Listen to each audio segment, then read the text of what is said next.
अब समझते हैं difference between trade receivable and trade payables. देखो नाम क्या है, ट्रेड रिसीवेबल। रिसीवेबल मतलब मेरे को रिसीव होने वाला है। जैसे अगर हम किसी को क्रेडिट में सेल कर रहे हैं ना, तो वहां से फ्यूचर में पैसा हमको मिलने वाला है, तो उसी को हम लोग बोलते हैं रिसीवेबल। ठीक है ना। तो ट्रेड रिसीवेबल का मतलब होगा कि मैंने बिजनेस किया है, वहां से हमको फ्यूचर में पैसे मिलने हैं, उसी को बोलते हैं ट्रेड रिसीवेबल। ट्रेड रिसीवेबल के अंदर में दो आइटम आता है, बिल रिसीवेबल और डेटर। तो देखो जब हम किसी को सेल करते हैं ना क्रेडिट में, तो वो क्या बन जाता है, डेटर।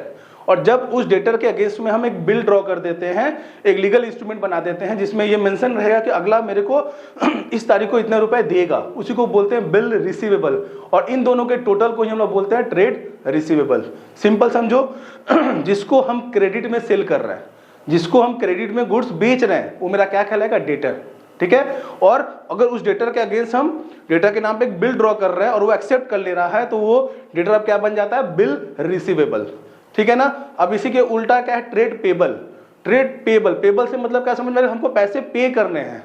मैंने किसी से उधार में सामान खरीदा है, अब उसको हमको पैसे पे करने हैं। तो ट्रेड पेबल के अंदर में भी दो आइटम आ गया, क्रेडिटर और बिल्स पेबल। क्रेडिटर कौन हो गया, जिससे हम उधार में गुड्स खरीद रहे हैं, समझ में आ रहा है ना, जिससे हम उधार में गुड्स खरीद रहे हैं वो कौन हो गया, क्रेडिटर। और अगर वो क्रेडिटर मेरे नाम पे बिल ड्रॉ करता है और हम एक्सेप्ट करते हैं, तो अब हम क्या बन जाएंगे उसके लिए, बिल्स पेबल। ठीक है ना। क्यों, क्योंकि उस बिल के बदले मेरे को पैसे देने हैं, तो वो क्या बन जाएगा, बिल्स पेबल। ट्रेड रिसीवेबल जहां से पैसे आने वाले हैं, ट्रेड पेबल जहां पे हमको पैसे देने हैं।